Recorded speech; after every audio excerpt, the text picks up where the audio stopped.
Halo semuanya, kenalin nama gua Gani. Gua adalah mahasiswa rantau dari Depok dan lu percaya atau enggak, gua kira awalnya bicara di TEDx, di forum TEDx itu bukan perkara yang sulit dan gak akan sedek-dekan itu. Tapi ternyata bicara dan satu panggung dengan orang-orang hebat itu ternyata sedek-dekan itu, coy. Anyway, siapa di sini yang setuju sama gua kalau pembicara, speaker, atau narasumber sebelum dan setelah gua ini adalah orang-orang yang keren semua? Oke, sepakat ya? Oke, pertanyaan gue yang kedua.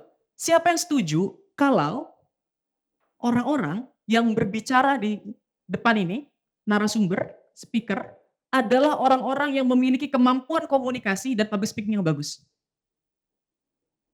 Oke, sepakat semua ya? Gua anggap lu semua sepakat. Tapi faktanya adalah ternyata tidak semua orang yang berdiri di depan sini menjadi speaker yang katanya menginspirasi itu memiliki kemampuan komunikasi dan public speaking yang bagus. Setidaknya untuk beberapa tahun ke belakang, yaitu gua. Tapi sebelum kita bicara mengenai hal itu, gue pengen cerita sama lu tentang satu hal yang dekat sekali dengan hidup gua. Yaitu apa? Yaitu keluarganya Gani.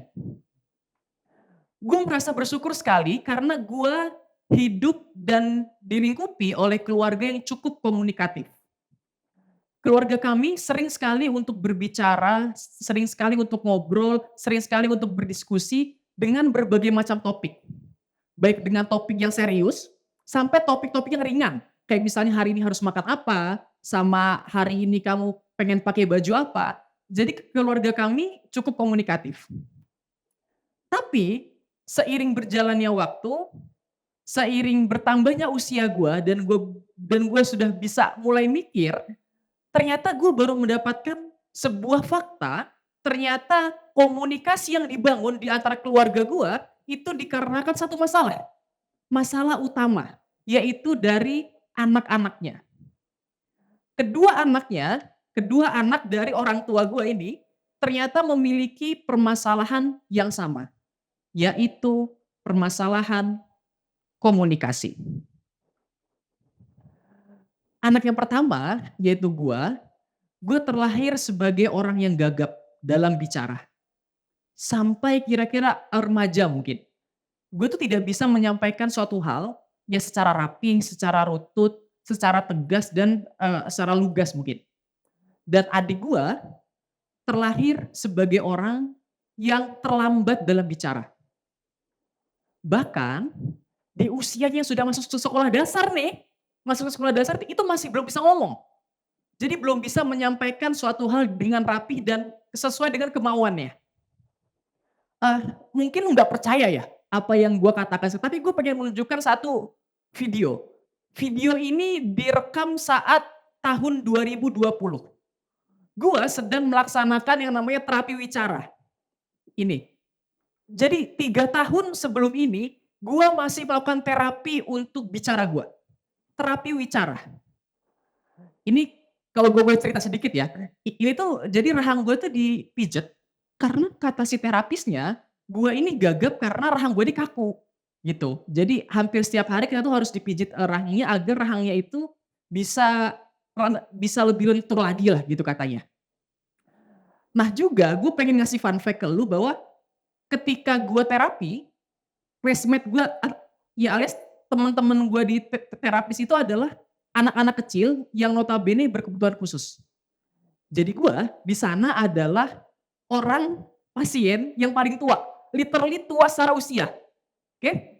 Jadi teman-teman gue itu adalah bocah-bocah yang memang punya kebutuhan khusus yang mungkin autis atau mungkin tunagrahita atau juga tuna bicara. Jadi gue di sana adalah anak-anak, jadi gue adalah orang yang paling dewasa, jadi ketua kelasnya mungkin ya, di antara terapis itu. Dan ini juga ada video gue, ini gue lagi latihan kinetik. Jadi Ya gue manut aja ya sama si terapisnya, katanya orang yang gagap itu karena juga ada masalah kinetik. Jadi hampir setiap hari rahang gue dipijit dan gue harus latihan kinetik gitu. Nah tapi faktanya ketika itu 3 tahun yang lalu, walaupun gue tahu gue memiliki kekurangan dalam bicara, tapi gue adalah orang yang selalu salut banget dan gue tuh merasa terinspirasi dengan orang yang bisa bicara bisa-bisa di depan umum dan bisa menginspirasi, wah gue tuh pengen banget kayak dia, tapi rasa-rasanya itu hal yang nggak mungkin. 3 tahun yang lalu, gue nggak pernah berpikir bahwa 3 tahun yang akan datang, at least 2023 ini, gue bisa bicara di depan lu semua di panggung TEDx. Karena 3 tahun yang lalu, gue adalah orang yang punya keterbatasan dalam bicara.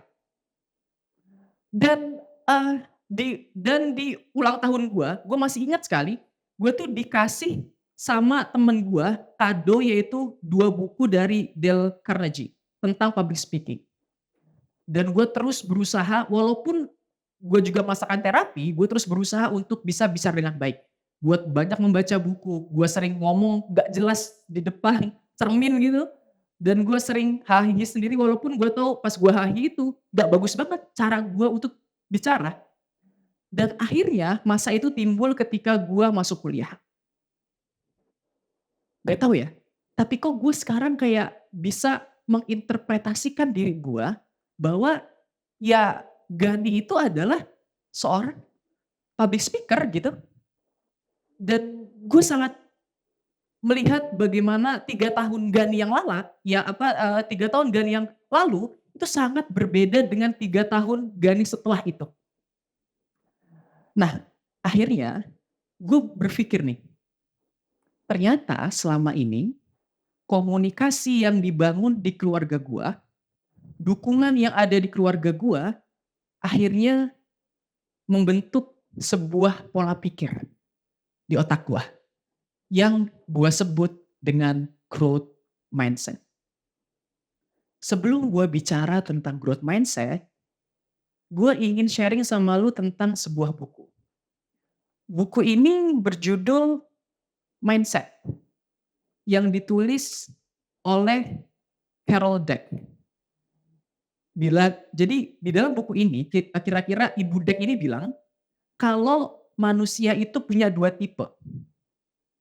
Tipe yang pertama adalah orang-orang yang akan bilang kalau dia gagal, dia tuh akan bilang kayak gini, "Ya elah, gagal lagi, gagal lagi, salah lagi, salah lagi. Kayaknya emang gue nggak bakat deh. Kayaknya emang gue nih nggak punya privilege, kayaknya emang gue nih nggak bisa." Tapi ada di sisi lain, orang itu yang kalau gagal, dia tuh bakalan bilang kalau, "Ya elah, gagal lagi, gagal lagi, salah lagi, salah lagi. Kayaknya gue harus belajar lagi deh." Gitu. Dan menurut Dweck, pola pikir seperti ini, pola pikir akan memberikan pengaruh terhadap hidup lu, terhadap achievement lu, terhadap goals lu setidaknya 5 sampai 10 tahun yang akan datang. Dan akhirnya Carol Dweck menyampaikan bahwa orang yang pertama, dia itu terjebak dalam mindset yang disebut dengan fixed mindset. Sedangkan orang yang kedua, dia terjebak dan bagus nih, jebakannya bagus, dia masuk dalam pola pikir yang disebut dengan growth mindset. Oke, bagaimana orang-orang yang memiliki growth mindset, dia tuh berpikir bahwa setiap achievement yang ada, setiap goals yang ada, itu bisa kita usahakan dengan setiap usaha-usaha kita. Tapi orang-orang yang memiliki fixed mindset, dia tuh akan berpikir, kalau emang dasar gua nggak bakat, ya emang gua mah nggak bakal bisa. Kalau emang dasar gua mah nggak punya kemampuan, gua mah ya emang nggak bisa. Kata orang itu privilege, privilege, privilege, tapi orang-orang yang punya fixed mindset, dia akan terjebak dengan privilege itu. Dan faktor usaha, faktor effort dalam setiap meraih achievement lu, itu akhirnya diaminkan oleh Profesor Angela Duckworth dalam bukunya Grit. Dia memberikan sebuah rumus tentang bagaimana cara kita untuk meraih sebuah goals atau meraih sebuah achievement. Katanya adalah talent ketika digabungkan dengan effort, maka akan menghasilkan skills. Oke? Dan skills apabila digabungkan dengan effort atau usaha, maka akan sampai pada tujuan sebuah achievement. Apa yang lu bisa ambil dari hal rumus ini? Maka dapat dikatakan bahwa effort memiliki daya juang atau effort memiliki kemampuan itu bahkan 2 kali dari talent untuk mencapai sebuah achievement loh, oke? Dan sekarang yang menjadi pertanyaan adalah, kenapa sih lo itu harus punya growth mindset? Dan kenapa growth mindset itu adalah hal yang sangat penting banget? Jawabannya adalah dengan growth mindset, lu akan menjadi orang yang semakin bertumbuh dan juga semakin berkembang. Lu tidak takut untuk bermimpi, lu tidak akan takut untuk memiliki visi dan misi, lu tidak akan takut untuk meraih sebuah achievement karena lu tahu setiap cita-cita lu, setiap tujuan lu itu pasti bisa kalau emang lu punya effort. Dan yang kedua, ketika lu memiliki growth mindset, lu jadi orang yang tahan banting. Ketika lu gagal, ketika lu salah, ya lu tahu bahwa ini memang prosesnya. Kalau emang gue pengen usaha, ya emang pasti akan ada gagalnya. Jadi tidak akan cepat menyerah. Yang ketiga adalah lu akan dipaksa menjadi orang yang menghargai proses. Lu akan menikmati setiap kesalahan lu, lu akan lu akan menikmati setiap kegagalan lu, dan lu akan menikmati setiap perjalanan lu dalam meraih sebuah goals lu nanti. Achievement lu nanti. Nah, lalu ini dari semuanya, ini yang paling penting, ini. Lalu sebenarnya bagaimana sih cara membangun growth mindset ini? Atau pola pikir yang berkembang? Banyak caranya, tapi gue pengen ngasih tahu lu satu ini. Satu ini yang disebut dengan learning stage atau proses pembelajaran atau tahapan pembelajaran. Jadi, ketika lu ingin mencapai sebuah achievement tertentu atau goals tertentu, lu harus melewati yang namanya learning stage dan lu harus paham akan learning stage ini. Contoh, gua kasih contoh. Ada orang, dia itu pengen jago fotografi. Dia pengen jadi seorang fotografer handal. Dia terus belajar dan sampailah dia di tahap yang pertama, yang kita sebut dengan slow learning. Ia akan merasa bahwa ini gue masih bodoh banget nih dalam fotografi. Ini foto gue masih ngeblur, masih goyak. Ini kayaknya pengen gue storyin juga malu gitu. Ya gitu kira-kira. Tapi ia terus belajar, sampailah ia dalam tahap kedua pembelajaran yang kita sebut dengan increase in proficiency. Di mana kemampuan fotografinya itu akan mulai naik. Tuh. Ya walaupun masih goyang tapi ya udah nggak ngeblur lah. Nih seenggaknya masih pantes lah buat di SB dan buat ngetek orang gitu ya gitu kira-kira.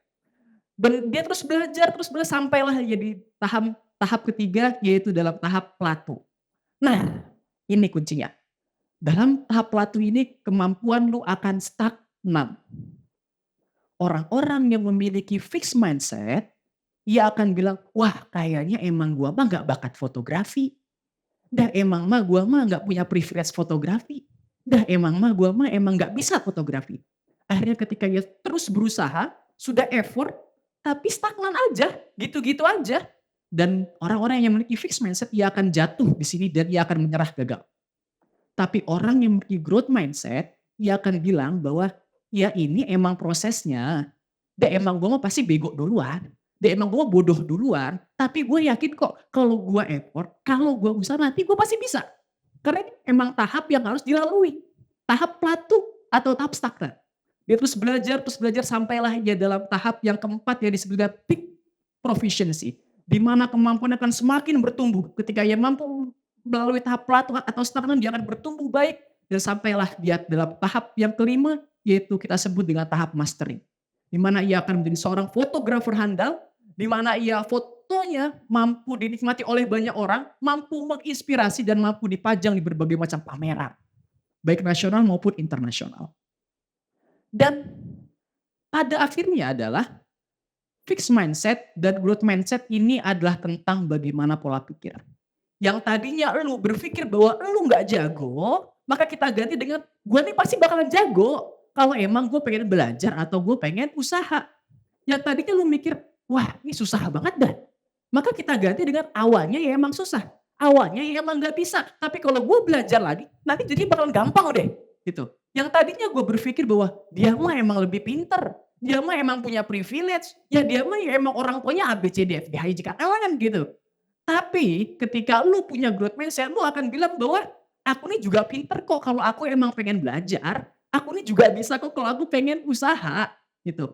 Dan pada akhirnya, orang-orang yang memiliki growth mindset, ketika ia gagal, ketika ia tidak bisa, ia akan bilang kepada dirinya sendiri. Dia akan bilang ke semua orang, kalau I am not stupid, I'm just early in the process.